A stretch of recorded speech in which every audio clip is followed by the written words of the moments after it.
Ya, langsung aja ya. Dari judul film ini aja harusnya kan udah tahu lah kira-kira film ini jualan apa gitu. Apalagi di bulan April kemarin kan ada satu film dari Thailand yang judulnya How to Make Millions Before Grandma Dies ya. Dari struktur kalimat judulnya aja kalian bisa komparasi lah. Ada kesamaan gitu. Dimana subjeknya grandma diikuti dengan kata kerja dies gitu ya. Sedangkan di film ini subjeknya adalah ibu diikuti kata kerja tiada, ya artinya meninggal, dies ya, sama aja lah ya. Dan kalau kalian perhatiin dari dua poster official yang dikeluarkan oleh film ini aja, selalu memperlihatkan ada 4 karakter yang sedang memeluk satu karakter yang kayaknya dijadiin emphasize utama dari posternya. Karena dari bajunya aja kelihatan warna pink gitu, kontras beda sendiri. Nah, lu bisa lihat di sini lah. Nah, dari situ aja sebenarnya kan udah bisa memprediksi apakah kemungkinan besar sosok ibu di film ini akan meninggal gitu, entah di pertengahan film atau di akhir film ya. Pada intinya, goal utama dari film ini adalah membuat kita nangis gitu, atau at least sedih lah. Cuma yang jadi pertanyaan kita adalah apakah gua berhasil dibikin nangis atau at least sedih ketika nonton film ini?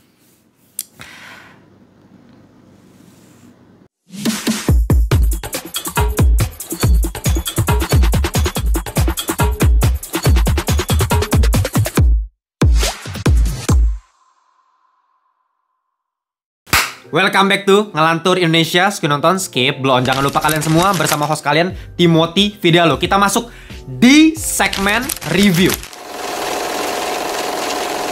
Tidur yang nyenyak ya suamiku.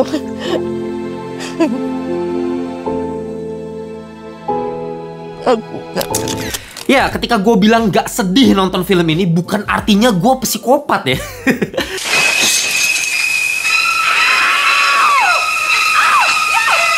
Tapi artinya memang ada masalah yang gue temukan dari film ini. Terus gue yakin pasti akan ada banyak sekali di antara kalian yang langsung ngomong kayak gini. Lah bang, lu gak bisa dong bang ngomong kayak gitu. Ya namanya film, tiap orang punya selera masing-masing. Dan gak bisa juga setiap film lu gak nangis terus ada masalah yang gak bisa. Gini aja, gampangnya gini. Kalau misalnya lu nemuin ada satu gambar anak TK gitu, coret-coret. Terus ya gue bilang gambarnya jelek gitu. Terus lu bilang kayak, gak bisa lu bilang jelek bang, namanya kan selera gitu. Betul gitu. Mungkin ada aja somebody in this world gitu, pasti ada aja orang, entah mau umur bocil, mau kakek-kakek, yang bilang kalau misalnya gambar dari anak TK tadi bagus gitu. Betul. Tapi kita gak bisa lupain juga kalau misalnya ada yang namanya standarisasi. Contoh, misalnya gue lagi ngomongin lukisan abstrak.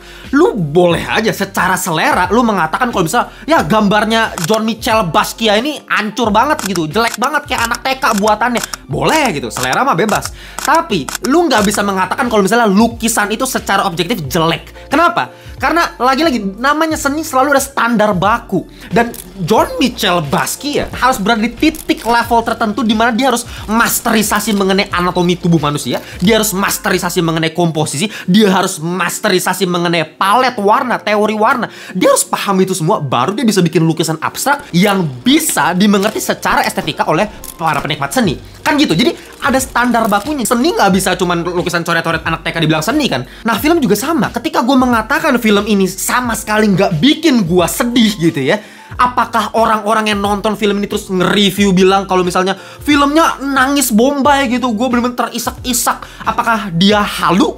Apakah dia lebay? Apakah dia dihipnotis? Enggak juga gitu. Segagal-gagal sebuah film komedi, segaring-garingnya sebuah film komedi, pasti ada aja satu orang di dunia ini yang tetap ngakak terbahak-bahak nonton film komedi tersebut. That's human gitu. Selalu ada faktor X yang biasanya berkaitan dengan relatability, subjektivitas. Makanya gue nggak pernah nge-review film sesampah apapun bilang jangan nonton film ini, kecuali Perjanjian Setan. Nah itu beda kasta sih menurut gue. Tapi ya, biasanya mau film sesampah apapun ya gue selalu mengatakan coba kalau punya duit, punya waktu, nonton filmnya aja gitu. Karena apa? Karena faktor X tadi yang bisa jadi relatability, yang bisa jadi subjektivitas itu. Kalau misalnya lu nonton film ini terus misalnya lu punya ibu juga meninggal, nangis bombay lu nonton udah pasti gitu kan. Apalagi kalau misalnya lu adalah tipe orang yang sangat-sangat mudah untuk nangis. Lu cuma ngelihat ibu-ibu nangis aja tanpa lu tahu alasan kenapa ibu itu nangis, lu juga jadi ikut nangis gitu. Gue sangat-sangat merekomendasikan film ini gitu. Kalau misalnya emang lu lagi pengen nangis dan lu gampang nangis, ya nonton film ini easy lu akan nangis gitu. Itu kan lagi-lagi masalah subjektivitas. Tapi lagi-lagi yang jadi masalah adalah nggak semua orang kayak lu. Gitu kan. Makanya tugas gua sebagai reviewer adalah ngebedah film ini dari kacamata yang objektif. Dan ketika gua nonton film ini, yang gua rasakan adalah kosong gitu, hampa. Berarti ada masalah secara standarisasinya tadi. Oke, gua akan mulai untuk ngasih tahu pengalaman gua ketika nonton film ini tuh kayak gimana. Pertama-tama yang gua rasakan di 10 menit awal film ini, budget. Ya, ini budgetnya entah kenapa ya, gue ngerasa banget, lagi-lagi gue bisa salah karena gue nggak tahu juga budget resmi filmnya tuh berapa. Tapi prediksi gue budgetnya tuh kecil banget. Yang paling kerasa dari awal-awal adalah audio. Sumpah, gue bukan lebay, ini bukan hiperbola, tapi yang gue rasakan ketika nonton film ini di awal-awal, ini audionya kayak pakai mic 1 jutaan beli Tokped, sumpah. Mendem banget suaranya. Artikulasi para pemeran itu bener-bener kacau balau. Gak jelas mampus. Apalagi opening scene-nya ya. Itu kan scene yang menurutku penting, yang memberikan konteks untuk filmnya. Mengenai sebuah keluarga, sepasang orang tua dan 4 orang anaknya, yang lagi quality time dan ngobrolnya tuh bener-bener random mampus. Entah kenapa gue ngerasa ya, itu kayaknya dialog-dialog itu bener-bener gak disuruh stick to the script gitu. Dibiarin lepas aja, kayak ya udah lalu yang penting ngobrol-ngobrol, main-main aja. Jadi rasanya ketika kita nonton tuh berasa kayak ya orang-orang yang lagi ngobrol beneran, tapi diem-diem direkam aja. Ya rasanya seperti itu. Ya di satu sisi memang terlihat sangat-sangat realistis, itu sisi positifnya. Tapi di sisi yang lain audionya ancur-ancuran gitu. Kerasa antar karakter dengan karakter yang lain tuh kayak audionya nggak ada separasinya gitu. Nyampur aduk semua, udah mendem, kumur-kumur, kelar dah, mampus gue. Gue kagak bisa merasakan emosi apapun di opening scene. Padahal itu scene yang menurut gue penting banget, karena kehadiran ayahnya itu cuma ada di opening scene. Karena kan memang premis utama dari film ini adalah memang ayahnya udah meninggal. Jadi film ini memang mengisahkan seorang ibu yang sudah menjanda bernama Ibu Rahmi, diperankan sama the one and only Ibu Christine Hakim, yang diceritakan dia punya 4 orang anak yang super duper sibuk. Jadi 4 anak ini punya subplot masing-masing kan, dia punya permasalahan masing-masing yang dibuild dari awal film. Cuman ya karena audionya tadi bermasalah, pengenalan 4 karakter anak ini menurut gue sama sekali nggak enak dan nggak memorable. Bahkan gue udah lupa pengenalannya seperti apa gitu di awal-awal 10 menit awal. Lu kalau udah nonton film How to Make Millions Before Grandma Dies ya, di awal-awal tuh jelas banget gitu, karakternya dibangun dengan sangat nyaman. Karakter utamanya yang suka main game dan kayaknya nggak peduli sama keluarganya, terus tiba-tiba ketemu sama sepupunya lagi ngerawat kakeknya. Oh, dia terinspirasi buat dapetin harta warisan gitu gara-gara ketemu sepupunya. Jadi dijelasin karakternya satu-satu, bahkan ibunya seperti apa, pamannya seperti apa, neneknya seperti apa. Semuanya tuh punya pengenalan karakter yang sangat-sangat nyaman. Jadi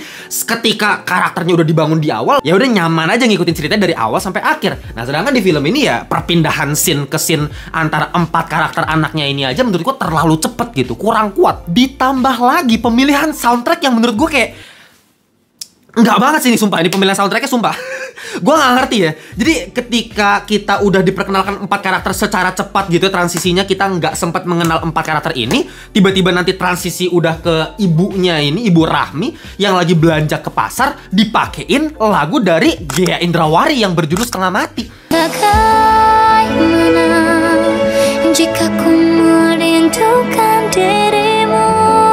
Ya lagi-lagi gue paham kalau misalkan perhatikan secara lirik by lirik ya mungkin relate gitu dengan visualnya ketika si ibunya ini lagi belanja dan seorang diri, relate. Tapi nadanya itu loh, kita kan nggak bisa cuma lihat musik dari liriknya doang, kan harus ada karakter suaranya Ghea seperti apa. Itu nggak cocok sama visualnya gitu, belum nadanya, melodinya. Selama 10 menit sampai 15 menit di awal film gue sama sekali ngerasa kayak anjir lah, hancur nih film, hancur.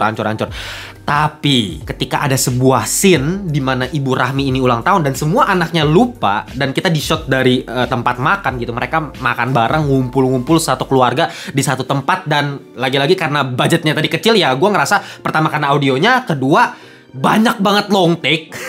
Gue ngerasa ya kayaknya editor dari film ini kebanyakan nganggur kayaknya. Karena ya udah banyak kan tuh bener-bener kameranya dipegang sama orang, terus ya udah ngikutin dari karakter ke karakter dalam satu ruangan. Dari yang awalnya udah gue bilang tadi 10-15 menit awal kayak apaan sih film nih, nggak jelas. Di scene mereka makan-makan bareng, terus mereka berantem satu sama lain gitu, saling saut menyaut. 11 jempol nih, gue kasih jempol kaki juga deh. Itu scene genius. Siapapun yang nulis dialognya, I gotta tell you, it was perfect.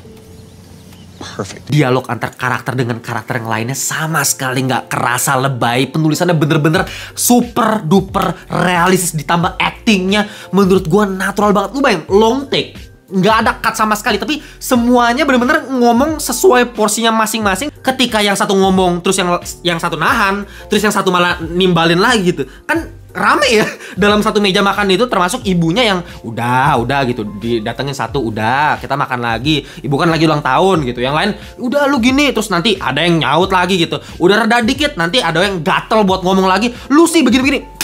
Itu bener-bener berantemnya natural. Kan aja kamu aja yang ngurusin. Aku juga nggak masalah kok mbak. Aku emang gini, mbak ini emang pikir selama ini aku tuh nggak pernah. Kalau misalnya gue ngeliat scene ini dari CCTV, gue percaya aja kalau misalnya ini scene kejadian beneran gitu, bukan settingan, bukan sebuah film. Percaya aja, karena actingnya natural banget. Mulai dari Ibu Christine Hakim yang udahlah, gue nggak usah banyak cincong lagi mengenai Ibu Christine Hakim, salah satu aktris terbaik sepanjang masa di Indonesia menurut gue.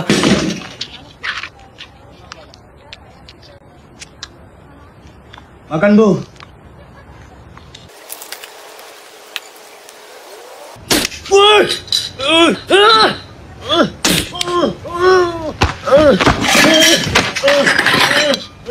Ada satu scene di film ini dimana dia cium batu nisan makam suaminya dengan dia nangis-nangis di situ, terus dia ngomong aku kangen. Damn. Sumpah, kalau misalnya secara penulisan karakter diperdalam lagi, dibenerin lagi, gue auto nangis. Itu gue auto nangis. Secara acting top notch. Bahkan meskipun secara penulisan menurut gue banyak banget kelemahan, tapi gue yakin ya untuk orang awam gitu, orang lain yang nonton scene tersebut aja, cuman lu ngeliat Ibu Christine Hakim nangis aja, pasti bisa ikut nangis gitu. Karena actingnya sebagus itu.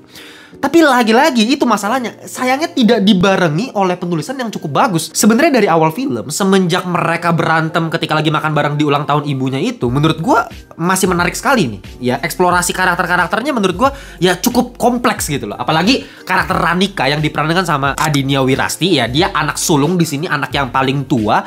Dan menurut gue karakter dia yang paling dieksplor dibandingkan yang lain. Gue paling suka, paling kompleks, dimana di awal-awal mungkin kita akan kesel sama karakter ini. Enak bener lu nyuruh-nyuruh adek-adek lu doang gitu kan. Tapi lama-lama kita kayak bertumbuh sama karakter ini dan kita makin paham sama beban yang diterima oleh karakter ini, dan kita mulai ngerasa kalau misalnya karakter ini gak sepenuhnya salah gitu. Dan aktingnya pun keren parah gitu. Ada satu line yang paling teringat di otak gue, paling memorable dari film ini, dimana ketika dia marah ke adik yang bernama Rangga. Mbak, biasanya kamu tahu semuanya? Gue udah bilang gue nggak tahu, ya gue nggak tahu, Rangga. Itu adalah titik dimana kita bisa merasakan titik puncak emosi dari seorang Ranika gitu. Dimana emosinya itu akhirnya keluar, yang menurut gue fasenya tuh mantap banget ya. Sepanjang scene itu dia dicaci maki, dihantam sini sama adek-adeknya, sampai satu titik dimana dia melepaskan semua emosi itu. Dan kita berasa, gue yakin semua yang nonton scene itu akan ngerasa kayak emosinya juga ikut keluar gitu. Kita ikut satisfy ketika dia teriak seperti itu. Dan gak cuma karakter Ranika yang ngebuat film ini menarik di awal-awal, karena setiap karakternya itu punya layer gitu. Gak ada sosok antagonis murahan di film ini seperti yang kalian bisa lihat di film-film murahan lain yang selalu ada sosok antagonis di antara anak-anak yang misalnya baik. Pasti ada aja anak yang brengsek gitu yang gak peduli sama ibunya, yang gue pikir Rania pada awal, karena Rania ini suka mabok-mabokan, ya gue pikir kayak dia gak peduli nih sama ibu ya. Ternyata dia juga sangat-sangat peduli. Dan setiap karakter di film ini tuh punya masalah masing-masing. Dari Rania yang suka mabok-mabokan, atau misalnya Rangga yang punya mimpi yang sangat idealis, atau misalnya Ranika yang super duper sibuk jadi wanita karir demi menopang kebutuhan hidup keluarganya. Tapi entah kenapa sejak konflik yang ada di midpoint cerita di pertengahan film, yang menurut gue ini sebenarnya klimaks sejatinya gitu, justru di bagian akhir menurut gue klimaksnya ya lebay biasa aja gitu, standar aja. Sedangkan yang di bagian tengah menurut gua adalah titik akhirnya sebenarnya, dimana semuanya itu panik ketika ngelihat surat rumah sakit ibunya. Ternyata ibunya sakit dan mereka nggak tahu selama ini ibunya sakit, dan ibunya pergi diam-diam ke Pekalongan demi ngunjungin makam suaminya itu gitu. Dan semua anaknya panik dan nyalain satu sama lain, berantem. Di situ menurut gua masih menarik gitu. Tapi ketika ibunya udah balik lagi, gua ngerasa plot ceritanya entah kenapa stop, nggak berkembang sama sekali. Ya ada sih konflik, tapi ya fokusnya ke si Rania doang. Sedangkan karakter-karakter yang lain tuh dibiarin kayak hilang begitu aja. Contohnya kayak misalnya Rangga. Padahal di awal-awal ada satu dialog dia dengan istrinya yang menurut gue itu dialognya menarik sekali untuk nge-explore subplot dari si Rangga yang dia punya mimpi idealis. Tapi ya ketika kakaknya bilang, ya lu mau gini-gini aja gitu, istri lu emang puas yakin sama hidup kayak beginian. Terus dia mulai overthinking gitu. Dan ada dialog dia sama istrinya, istrinya tetap realistis which is menurut gue itu menarik sekali. Tapi hilang gitu, nanti selesai gitu aja. Atau misalnya karakter hening gitu, nanti tiba-tiba dikasih adegan dia dugem-dugem gitu, scene singkat dia dugem. Menurut gue ngapain dikasih scene dugem? Ya kalau lu kasih scene dugem artinya lu menyiapkan konsekuensi dari dugem tersebut gitu kan di bagian akhir. Akibatnya apa nih dari scene itu? Tapi nggak ada gitu. Ya udah gem, udah gitu doang.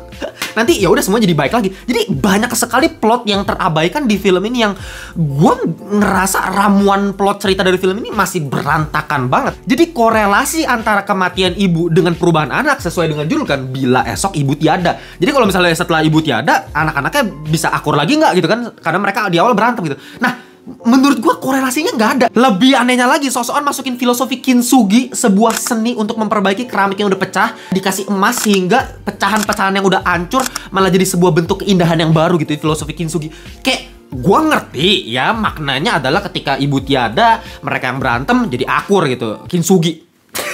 Tapi nggak gitu juga sih, maksudnya kayak cara masukin filosofinya bener-bener cuman lewat satu dialog yang udah di set up di awal. Ranika nggak perbaikin keramik dengan kertas emas seperti itu, terus tiba-tiba di akhir si adiknya Hening ngomongin filosofi kintsugi gitu ya ke Rania gitu. Oh ternyata kita harus begini-begini. Menurut gua nggak apa ya, penyusunan itu nggak enak aja. Coba bayangin kalau misalnya dulu itu keramik dibeli sama ibunya atau dibuat sama ibunya, terus sempet pecah gitu ketika misalnya bapaknya meninggal, terus diperbaikin sama ibunya, terus pecah lagi baru diperbaikin sama Ranika. Lebih make sense. Ada korelasi antara kematian ibunya dengan kintsugi ini. Kayak menurut gue itu lebih rapi gitu dibandingkan lu asal masukin aja filosofi kintsugi di bagian akhir kan. Dan yang paling aneh apa? Karakter Baim Wong, sumpah ini paling cringe mampus. Gue bener-bener kayak ilfeel sendiri nonton film ini pas Baim Wong gitu. Kayak dia di setup di awal jadi karakter yang fuckboy. Lu perhatiin, dia fuckboy di awal. Tapi di bagian akhir kenapa tiba-tiba dia seolah-olah jadi orang yang kayak care sama si Ranika gitu. Dan care-nya ini gua kira kan awalnya kayak ini bohongan nih fuckboy nih. Ini cowok-cowok red flag biasa kayak begini, toxic gitu. Tapi enggak gitu.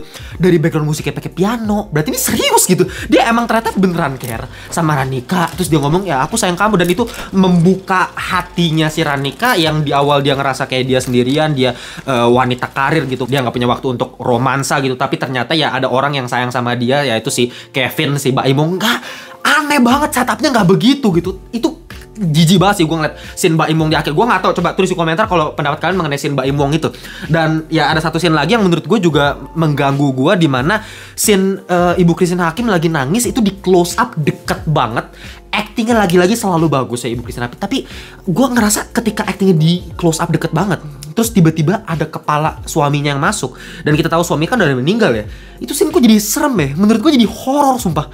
Gue agak merinding, gue agak takut tuh ngeliat ketika ibu lagi nangis di close up deket banget, tiba-tiba ada muka suaminya yang meluk dari belakang. Creepy sih. Itu scene-nya menurut gue lagi-lagi salah treatment gitu. Menurut gue mistreatment. Scene yang harusnya membuat kita nangis tapi malah bikin kita jadi takut, malah jadi aneh rasanya tuh. Ya itu sih menurut gue rasanya tuh nggak pas aja. Makanya kesedihannya juga jadi nggak maksimal juga. Gue juga nggak bisa nangis, padahal sebenarnya ini berpotensi untuk bisa bikin sedih. Tapi kalau misalnya kalian tanya file score yang bisa gue kasih berapa, gue akan kasih 5,5/10 alias sampah. Ya mohon maaf sekali lagi kalau kalian nangis nonton film ini, dan gue rasa akan ada banyak yang nggak setuju sama pendapat gue. Nggak apa-apa, tulis di komentar, karena gue pengen tahu opini kalian. Kenapa kalian bisa nangis nonton film ini? Selain masalah subjektivitas tadi ya, selain masalah relatability, lu juga punya pengalaman yang sama, ternyata ibu lu meninggal juga, ya udah pasti nangis ya. Itu mah nggak usah ditanya lagi ya. Oke, gitu aja untuk video kali ini. Kita jumpa di video berikutnya. Bye bye semuanya.